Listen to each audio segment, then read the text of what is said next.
Open mind गुरुजी channel पर आप सभी का स्वागत है।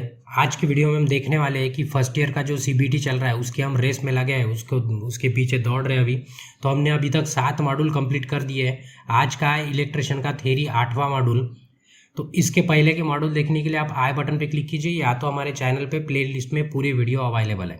ठीक है, आज हम 8वां मॉड्यूल कंप्लीट करने वाले हैं। बस 8वें मॉड्यूल में आज ये होने वाला है कि या इसके दो वीडियो बनेंगे, क्योंकि इसमें बहुत सारे क्वेश्चन है। हम उतना लंबा वीडियो नहीं बना सकते क्योंकि अपलोडिंग में प्रॉब्लम होता है। तो हम आधे आधे करके 2 वीडियो बनाएंगे आधे आधे घंटे के लगभग। तो आपको मतलब ध्यान में रखना है कि ये मॉड्यूल का 8.1 एक रहेगा, दूसरा रहेगा 8.2 रहेगा। ठीक है, तो अभी टाइम वेस्ट ना करते हुए हम बढ़ते पहले क्वेश्चन की तरफ। तो आज के मॉड्यूल का नाम है बेसिक वायरिंग प्रैक्टिसेस।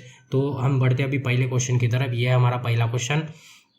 हर बार की तरह इस बार भी इंस्ट्रक्शन दे देते हैं कि जब भी जो नए उनके लिए, जब भी आप मैं नेक्स्ट क्वेश्चन करूंगा तो आपको क्या करना है, पहले क्वेश्चन पढ़ लेना है, हिंदी इंग्लिश दोनों जिसमें आपको समझता है। उसके बाद मेरा एक्सप्लेनेशन सुनना है। हर बार आपको ऐसे ही करना है, क्योंकि मैं पूरे क्वेश्चन पढ़ नहीं सकता और खास करके दोनों लैंग्वेज में थोड़ा सा दिक्कत होता है। तो कोई एक लैंग्वेज रही तो बोलने में आसानी होती है। तो दो लैंग्वेज हम पूरी तरह से पढ़ नहीं सकते, टाइम भी जाता है हमारा और आपको कन्फ्यूजन भी बढ़ सकता है मैं अगर दोनों लैंग्वेज मिक्स कर दूँ तो। ठीक है, तो आपको क्या करना है, क्वेश्चन पढ़ते जाना है। ठीक है, तो अभी बढ़ते हैं मॉड्यूल नंबर 8 की तरफ। मॉड्यूल का नाम है बेसिक वायरिंग प्रैक्टिसेस। तो चलिए बढ़ते हैं अभी क्वेश्चन पहला। ये 41 लिखा है बट ये पहला है, ध्यान में रखना है। ठीक है, उसके बाद जो हमारा क्वेश्चन है यहाँ पे बोला है कि how the conduit pipe are specified. तो उन्होंने बोला है कंड्यूट पाइप स्पेसिफाई मतलब निर्दिष्ट करने के लिए कैसा किया जाता है। जैसे हम शक्कर लेने जाते हैं तो बोलते हैं दुकान में कि भैया 1 किलो शक्कर दे दो, या तो तेल लेने के बोलेंगे कि भैया 1 लीटर तेल दे दो। वैसे हम पाइप लेने जब दुकान में जाएंगे तो उसको क्या बोलेंगे, भैया 10 किलो पाइप दो बोलेंगे, या तो 4 लीटर पाइप दो बोलेंगे। तो उसको कुछ बोलेंगे ना, तो वही पूछा है कि क्या बोलते हो आप अगर पाइप को लेने जाते हो तो ध्यान में रखना है कि ये तो एमएम में होता है, सभी को पता है। ये मीटर में तो नहीं बोलते हम, एमएम में होता है उसका। तो मांगने जब जाते हैं हम, आपके घर में भी पाइप की फिटिंग होंगी, आपको पता है एमएम के हिसाब से चलता है। तो ये एमएम मतलब क्या, काय का मेजरमेंट देखो, लेंथ के हिसाब से भी नहीं होता है। वॉल थिकनेस, ये वॉल थिकनेस भी नहीं देखते हम, मतलब कंपनी के हिसाब से चेंज होती है। एक होता है इनर डायमीटर और एक होता है आउटर डायमीटर। इनर डायमीटर मतलब अंदर का डायमीटर, और आउटर मतलब क्या, ये बाहर के किनारे से ये बाहर के किनारे तक, यहाँ तक। तो हम हमेशा ध्यान में रखना कि जब भी पाइप मांगते हैं तो हम क्या करते हैं, जिसका मेजरमेंट काय में होता है, एमएम में होता है, और ये होता है डायमीटर के हिसाब से, वो भी कौन सा, आउटर बाह्य व्यास के हिसाब से होता है। तो हमारा जो पाइप मांगने जाएंगे तो हम बोलेंगे कि ये डायमीटर बोलते हैं, और उसमें भी क्या बोलते हैं, एमएम में बोलते हैं, ये आउटर डायमीटर होता है। ध्यान में रखना है। काय के लिए ये क्वेश्चन था कि कंडक्ट पाइप कैसे निर्दिष्ट किया जाता है, मतलब उसको कैसे मांगा जाता है कि 4 किलो दो, 5 किलो दो, तो डायमीटर के हिसाब से आउटर डायमीटर ध्यान में रखना है। क्वेश्चन नंबर 41 का आंसर है डी। चलिए नेक्स्ट क्वेश्चन की तरफ। नेक्स्ट क्वेश्चन है, यहाँ पे बोला है व्हाट, ये पूरे क्वेश्चन है ना वायरिंग प्रैक्टिस पर रहेंगे पूरे क्वेश्चन, ध्यान रखना है आपको। ठीक है, what is the fusing factor. अभी ये याद करने वाला क्वेश्चन, ये कांस्टेंट होता है फ्यूजिंग फैक्टर। हर ये इसके लिए अलग अलग होता है। ये रिवायरेबल फ्यूज बोला है, जो आपके घर में होता है ना किटकैट वाला फ्यूज, जिसमें से वायर गया, फ्यूज गया कि निकालो वायर दूसरा डाल दो, तो उसको फ्यूजिंग फैक्टर मतलब कितने देर में वो काम करता है, टाइमिंग वाला। तो फ्यूजिंग फैक्टर उसका होता है, ये किसका, रिवायरेबल फ्यूज का 1.4, मतलब पुनः तार बांधने वाला जो फ्यूज होता है उसका फ्यूजिंग फैक्टर होता है, फ्यूजिंग फैक्टर ही बोलते हैं, इसमें चेंज नहीं होगा। फ्यूजिंग फैक्टर होता है 1.4। ठीक है, नेक्स्ट है what is the purpose of under wiring not for the pendulum pendant holder. तो उन्होंने बोला है कि जो पेंडेंट होल्डर है, ये पेंडेंट होल्डर जो अटकाते हैं, देखो हम अटकाते हैं, ये वायर ऐसे होता है, हम कहीं भी अटका सकते हैं, इसको पेंडेंट होल्डर कहते हैं। ध्यान में रखना है कि इसके अंडर जो अंडर वायरिंग है, मतलब ये पता है ना, ये खुलता है ऊपर से, खुलने के बाद अंदर क्या होता है, ये 2 वायर यहाँ पे लगा के होते हैं ऐसे। जब 2 वायर लगा के होते हैं तो ऐसे टांगेंगे तो क्या होगा, इसके ऊपर प्रेशर आ जाएगा, ये यहाँ पे जो 2 स्क्रू लगा के। तो उन्होंने बोला है कि यहाँ पे गार्ड क्यों बांधते हैं अंदर, आपने देखा होगा इसके अंदर गार्ड नॉट बोलते हैं इंग्लिश में, हिंदी में गार्ड बोलते हैं। ठीक है, गार्ड का उद्देश्य क्या है, क्यों यहाँ पे गार्ड बांधते हैं, आपको पता है। अगर गार्ड नहीं बांधेंगे तो हम कहीं पे टांग देंगे तो ये जो स्क्रू लगाया हमने अंदर, वहाँ पे प्रेशर गिरेगा और एक मे भी टूट भी सकता है, तो आपका लाइट बंद हो जाएगा। इसलिए अंदर क्या करते हैं, इसके हम गार्ड बांध के रखते हैं, अंदर वायर की गार्ड बांध देते हैं। तो वही पूछा है कि उसका उद्देश्य क्या है, उसका काम क्या है गार्ड बांधने का, मैं बता दिया क्या। तो गार्ड नहीं बांधेंगे तो ये इसका कनेक्शन लूज हो सकता है। ठीक है, तो इसके लिए ऑप्शन आप देखेंगे, avoid loose connection, loose connection नहीं, वो प्रेशर नहीं होने को ना, इसलिए गार्ड बांधते हैं। हाँ, उसके बाद लगे तो बाद में कनेक्शन लूज हो सकता है। मैकेनिकल स्ट्रेंथ भी इंक्लूड नहीं करते हैं, एक्सेसिव कैप कवर प्रेशर को भी रिड्यूस नहीं करते हैं, रिड्यूस करते हैं स्ट्रेन फ्रॉम द टर्मिनल, मतलब ये जो टर्मिनल होते हैं ना, दो टर्मिनल, और टर्मिनल के ऊपर का क्या करते हैं, तनाव कम करने के लिए हम अंदर से गार्ड बांध देते हैं, मतलब पूरा प्रेशर एक गार्ड के ऊपर आता है, ये जॉइंट के ऊपर नहीं आता है। ठीक है, तो इसका आंसर है हमारा डी। उसके बाद है next question, what is type of fuse. तो आपको ध्यान में रखना है कि ये डायग्राम इसके पहले भी कहीं तो आई थी, ये डायग्राम इसको बोलते हैं HRC फ्यूज है, हाई रप्चरिंग कैपेसिटी वाला। तो ये डायग्राम बदलने वाला नहीं है, डायग्राम जैसे वैसे आप देखेंगे आपके घर के आजू बाजू कहीं पे डीपी अगर होंगे तो उसको खोल के देखिए, उसके अंदर आपको इस टाइप का फ्यूज, हम घर में नहीं लगाते, जो हाई रेटिंग वाला करंट होता है वो वहाँ पे लगाते हैं। आपके घर के पास डीपी होंगे तो आप खोल के देखिए, इसमें आपको दिखेगा ये वाला फ्यूज, ये फ्यूज का नाम है हाई रप्चरिंग कैपेसिटी, इसके अंदर सिल्वर होता है। ठीक है, नेक्स्ट क्वेश्चन है नेक्स्ट क्वेश्चन है हमारा question number 45, what is the name of electrical accessory. ये इसका नाम क्या बोल रही है, ये होल्डर है, सभी को पता है, बट होल्डर के भी बहुत सारे टाइप है, तो आपको ध्यान में रखना ये एडिसन स्क्रू टाइप वाला होल्डर होता है, ध्यान में रखना इस तरह का दिखा, तो ये हमारा इसके पहले पेंडेंट होल्डर था, उसी तरह होता है, बट ये थ्रेड होते हैं उसको पहले ही बाहर से, तो ये स्क्रू टाइप होल्डर है, एडिसन नाम है उसका, तो ध्यान में रखना ये बी है इसका आंसर। उसके बाद है what is the name of symbol use in the wiring circuit. ये वायरिंग सर्किट में जो सिंबल यूज करते हैं, ये सिंबल का नाम क्या है, इसे पूछा है, तो मैं बता देता आपको कि ये होता है प्लग एंड सॉकेट। प्लग मतलब पता है ना, ये सॉकेट हो गया हमारा, ये प्लग हो गया, ये इसका जो सिंबल है, सिंबल के रूप में ऐसे दिखाते हैं। ठीक है, तो इसका आंसर है डी। उसके बाद बोला है कि देखो ये सीरीज होती है, एमसीबी के ना बहुत सारी सीरीज होती है, आप लेने जाएंगे ना, एमसीबी मतलब क्या होता है, मिनिएचर सर्किट ब्रेकर, इसकी अलग अलग सीरीज होती है, एप्लीकेशन के हिसाब से इसका सीरीज मतलब यल होता है, जी होता है, ऐसे अलग अलग है, 7-8 सीरीज है।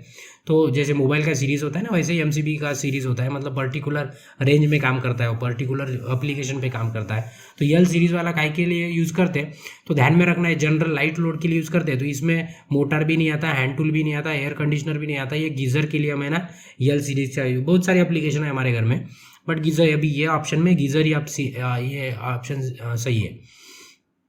Which type off switch is use in the circuit, किस प्रकार की स्विच लगाई गई है यहाँ पे। तो आपको पता है ये जो स्विच है ये कौन सी स्विच है, ये वायरिंग भी पता है आपको क्या है, 1 लैम्प कंट्रोल बाय 2 स्विच, या तो उसको बोलेंगे कि एक लाइट को हम 2 स्विच से ऑपरेट करते हैं, तो इसके लिए जो स्विच लगती है स्विच का नाम है 2-वे स्विच। ये लगभग इलेक्ट्रिशियन वालों को सभी को पता होगा। ठीक है, उसके बाद पूछा है what is the effect of low current rated cable use to connect high current. देखो क्या बोला है, कम धारा रेटेड, मतलब एक केबल है जिसका कैपेसिटी समझो कम करंट का है, समझो एक एम्पियर उसका कैपेसिटी है। ठीक है, और हम क्या करेंगे कि उच्च धारा का उसमें डाल देंगे, वो केबल से क्या करेंगे कि 2 एम्पियर का करंट भेज देंगे। अभी कुछ देर तो वो सह लेगा, बट कुछ देर के बाद क्या होगा, वो एकदम उसका, इसके पहले भी ये क्वेश्चन का एक्सप्लेनेशन दे चुका है, इस तरह का क्वेश्चन आया है इसके पहले भी कहीं। तो क्या होगा कि 2 एम्पियर, 1 एम्पियर उसकी कैपेसिटी है, बट हमने उसको दे दिया हम 2 एम्पियर, तो क्या होगा कि कुछ देर तक वो सह लेगा, बट धीरे धीरे उसका टेम्परेचर बढ़ेगा, मे भी क्या हो सकता है, केबल खराब भी हो सकता है, गर्म भी हो सकता है, फट भी सकता है, कुछ भी हो सकता है, जल भी सकता है। ठीक है, तो ऐसा कभी नहीं करना है, रेटिंग से कम ही करंट देना है, उच्च दाब नहीं देना है, मतलब ज़्यादा करंट नहीं भेजना है उसको उसकी औकात से ज़्यादा। ठीक है, तो उसको क्या क्या हो सकता है, तो देखो वोल्टेज ड्रॉप का कोई लेना देना है, load current increase, voltage drop ये भी नहीं, लेकिन हमारा क्या हो सकता है, केबल डैमेज हो सकता है अगर ज़्यादा कैपेसिटी का करंट हमने छोड़ दिए, समझो कम कैपेसिटी में। तो इन्होंने बोला है कि what is the name of accessories. ठीक है, तो ये पक्का ये आपको पता है कि कॉर्नर पे लगाते हैं, मतलब जहाँ पे टर्न हो रहा है हमारा कनेक्शन वहाँ पे, तो बस ध्यान में रखना है यहाँ पे 2 वर्ड है, एक एल्बो है और एक बेंड है। तो ध्यान में रखना एल्बो मतलब बिल्कुल ऐसे कॉर्नर होता है, मतलब यहाँ पे 90 डिग्री का एंगल होता है, ऐसे रहेगा आपका एल्बो। ठीक है, और बेंड मतलब क्या होता है कि ऐसे टर्न कर हुआ था, ऐसे कर होता है, यहाँ पे 90 डिग्री का एंगल नहीं होता है। तो आपको देख के पता चल गया होंगे कि बेंड वाला ऑप्शन तो यहाँ पे नहीं हो सकता है, इंस्पेक्शन सॉरी बेंड नहीं, सॉरी एल्बो वाला ऑप्शन नहीं है, गलत बोल दिया है, बेंड है, एल्बो नहीं, एल्बो मतलब ऐसे होता है। ठीक है, ये एल्बो हो गया, और इसको क्या बोलते हैं, बेंड बोलते हैं। एल्बो मतलब जहाँ पे यल बना होता है यहाँ पे 90 डिग्री का, तो एल्बो वाला ऑप्शन 100% नहीं है, तो ये भी एल्बो काट देंगे, ये भी एल्बो काट देंगे, बचे अभी 2 बेंड। तो ध्यान में रखना कि ये सादा वाला जो बेंड होता है इसमें हम देख नहीं सकते, एक बार वायर डाल दिए तो वायर कितने खोल के नहीं दे सकते, बट ये जो है ना यहाँ पे खोलने के लिए स्क्रू लगा है, इसको हम खोल के देख सकते हैं कि इसके अंदर से कितने वायर गए और किधर गए, तो कौन से कलर के गए, तो उसको बोलते हैं इंस्पेक्शन, मतलब निरीक्षण करने के लिए हम बेंड यूज करते हैं, तो इसका नाम है इंस्पेक्शन बेंड। ध्यान में रखना है सादा बेंड नहीं है। तो नेक्स्ट क्वेश्चन है how many two way switch which intermediate switch are use to control the one lamp from 3 different place. इसको गोडाउन वायरिंग बोलते हैं, सभी को पता है कि हमारे आपको पूछा है कि कितने स्विचेस लगेंगी अगर आपको कितने लैंप लगाना है, एक लैंप को कंट्रोल करना है 3 जगह से। ध्यान में रखना कितने स्थानों से, 3 अलग अलग। तो ध्यान में रखना कि जितने भी हमेशा स्थान रहेंगे, मतलब जितने भी स्विचें लगाने को बोला है तो ये 3 जगह पे है ना, तो हमें 2 ही स्विच लगेंगी। 4 जगह बोलते हैं तो 3 लगती थी, 5 जगह बोलेंगे तो 4 लगती। ध्यान में रखना क्यों, तो एक सादी वाली स्विच लगती है हमारी, ठीक है। तो 2 वे स्विच हमेशा ये लोकेशन से एक कम लगती है।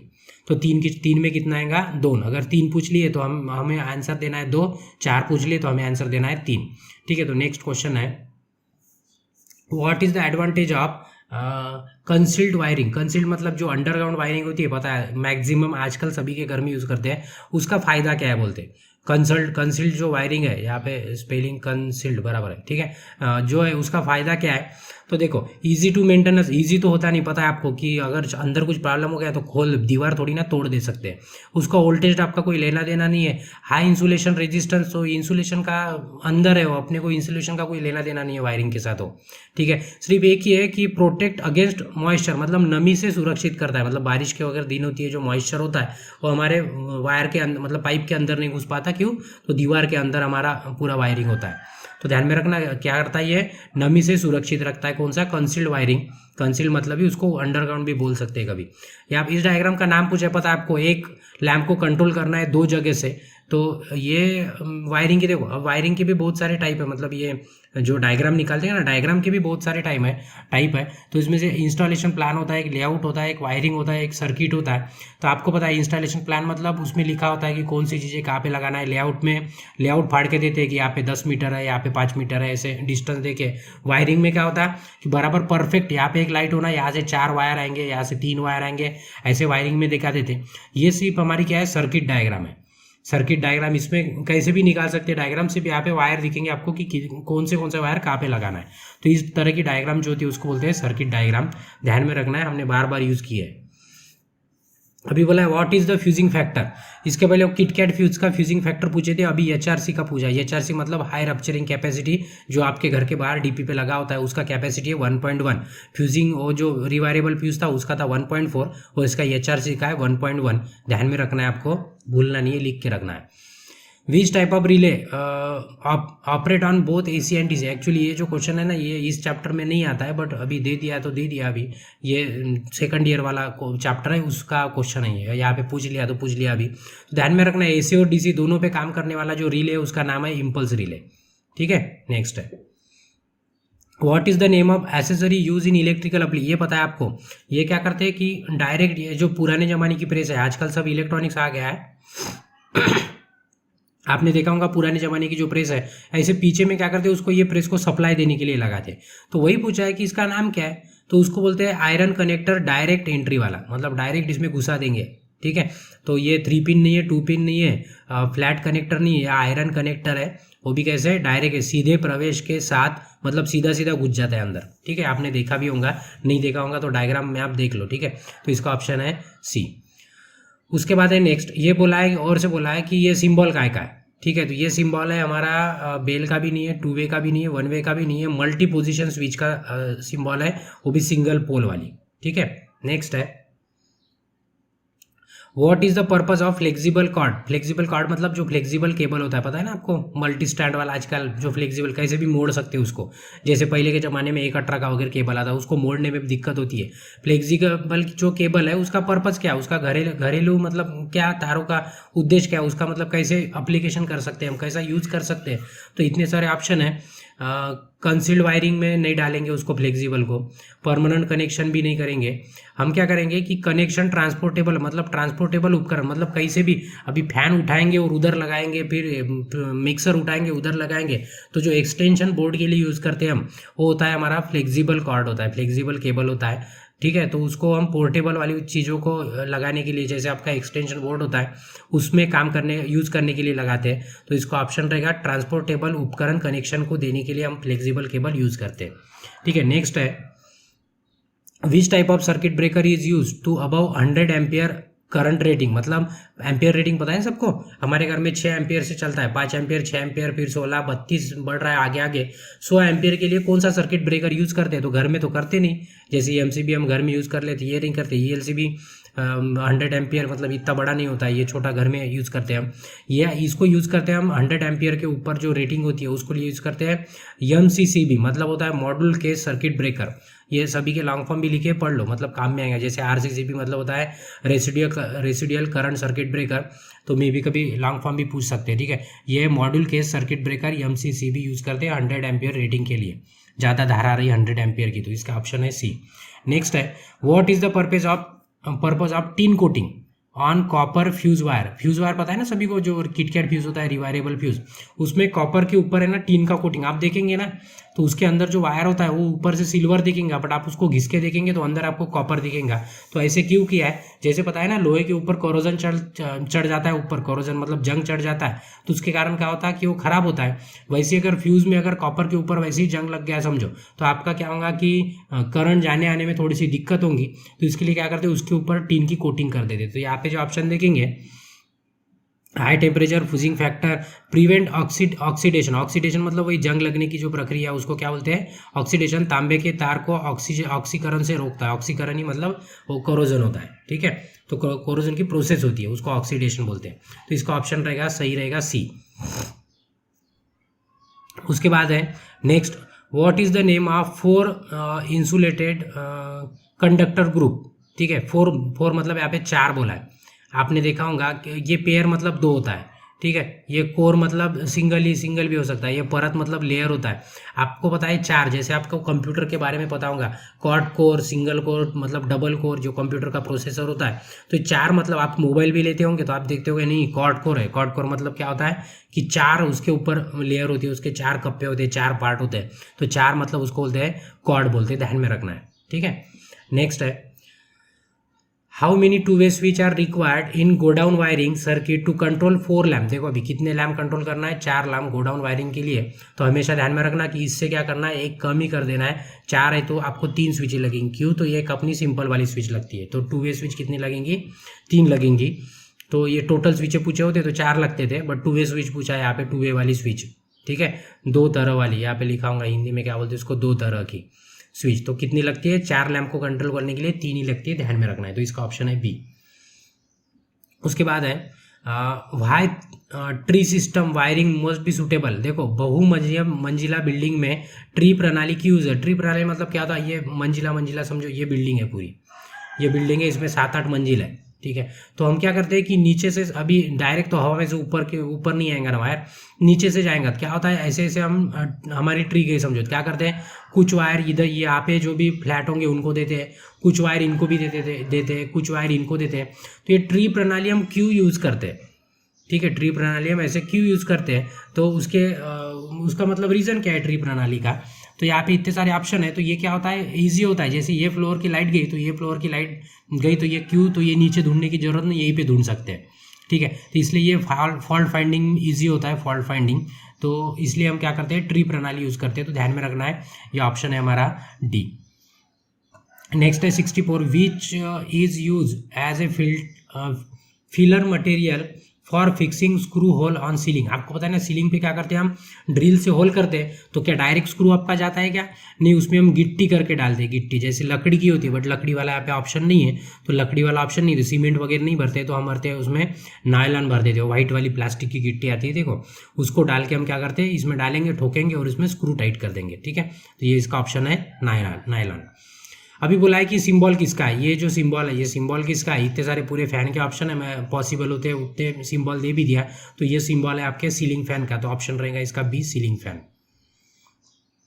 उसके बाद है next, what is the name of relay. ये रिले आपको फिर डायग्राम याद करना पड़ेगा अभी, क्योंकि ऑप्शन नहीं है। ये ड्राई रीड रिले नाम है इसका। आपके लिए थोड़ा सा कठिन हो सकता है, प्रॉब्लम हो सकता है, बट याद कर लो। अभी बोला है what is the name of diagram. देखो इस टाइप की जो डायग्राम होती है वो डायग्राम को क्या बोलती है? इसके पहले भी हमने बोला है कि एक डायग्राम थी जिसमें हम बोले थे कि वायरिंग डायग्राम है, एक सर्किट डायग्राम थी इसके पहले। तो ये जो है ना, ये ऐसे जब डायग्राम हमारे हाथ में दे देता है इंजीनियर, बोलता है कि ऐसे वायरिंग करो, तो बराबर इसमें क्या पता चलता है, ये इंस्टॉलेशन प्लान है कि पता है आपको इधर एक स्विच देना है, इधर एक स्विच देना है, कितने बेंड लगने वाले हैं यहाँ पे, कितने जंक्शन बॉक्स लगने वाले हैं, कौन सा कहाँ पे लगाना है, तो ये सब पता चलता है हमें इंस्टॉलेशन प्लान में। तो ये जो डायग्राम है ये इंस्टॉलेशन की डायग्राम है, ठीक है। तो ध्यान में रखना है, लेआउट भी नहीं है, लेआउट में डिस्टेंस वगैरह दिए होते हैं। वायरिंग डायग्राम, सर्किट डायग्राम आपको पता ही है, अभी देखिए हम इसके पहले।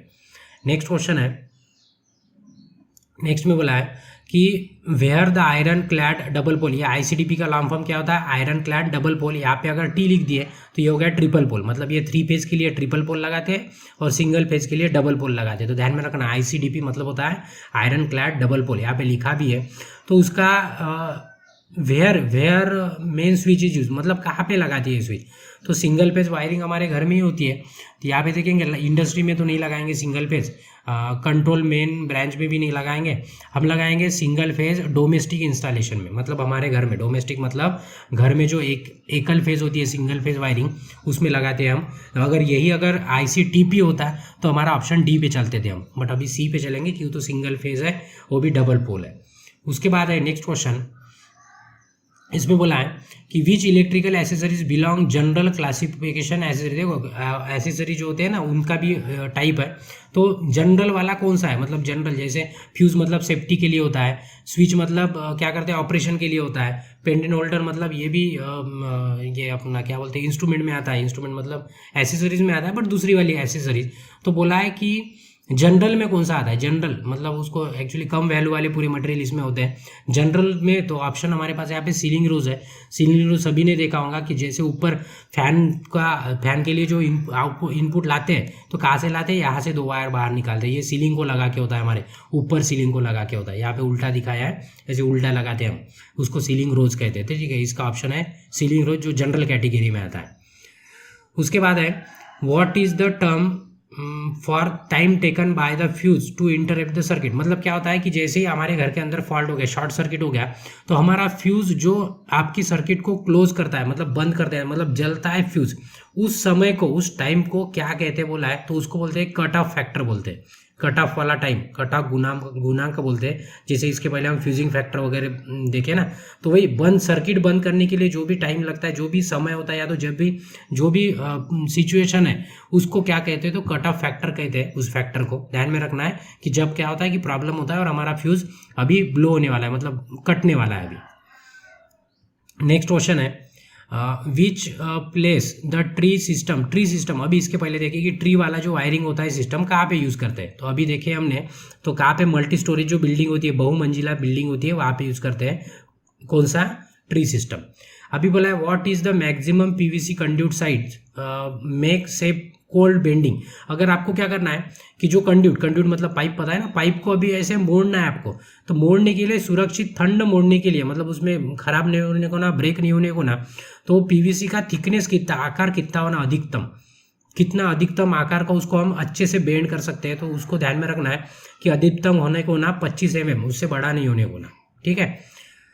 उसके बाद है question number 74, why separate wiring is recommended for home theatre. Home theatre के लिए अलग वायरिंग क्यों यूज करते हैं, तो आपको ध्यान में ये क्वेश्चन बीच में भी था, तो हमने क्या किया, उसको डिलीट मार दिया क्योंकि रिपीट था, सेम टू सेम क्वेश्चन ध्यान में आ गया पहले, इसलिए हम डिलीट कर दिए। कि बोला है कि होम थिएटर के लिए या तो पावर वायरिंग के लिए हम सेपरेट क्यों यूज़ करते। आपने देखा होगा कि जैसे एक आधा कंडक्टर है, उसके बाद क्या, उसके आजू बाजू हम मोबाइल लेके गए तो हमारे मोबाइल में से खर आवाज़ आता, पता है ना, तो उसको क्या बोलते हैं कि इंटरफेरेंस बोलते हैं। क्या बोलते हैं, इंटरफेरेंस। तो वही पावर वाली लाइन या तो होम थिएटर वाली जो लाइन होती है, तो उसको क्या करते हैं, जानबूझ के क्या करते हैं, हम उसको अलग सेपरेट करते हैं। क्यों, तो उसके कारण क्या होता है कि इलेक्ट्रिकल इंटरफेरेंस होता है दूसरी चीज़ों के साथ। जैसे घर में मोबाइल फ़ोन हो गया, हमारा स्पीकर हो गया, वो खर आवाज़ आता है, या तो रेडियो भी रहा हमारा, तो वायर के पास अगर रेडियो भी रखते हैं तो आपको खर करके आवाज़ आता है, मतलब ऐसे प्रॉपर आवाज़ नहीं आता क्लियर, तो उसी को इंटरफेरेंस बोलते हैं। उसको अवॉइड करने के लिए, उसको क्या करना है, उससे बचाने के लिए हम क्या करते हैं, उसको अलग वायरिंग करते हैं उसकी, ठीक है, पावर वायरिंग हो या तो होम थिएटर की वायरिंग हो। तो ये 74 क्वेश्चन था।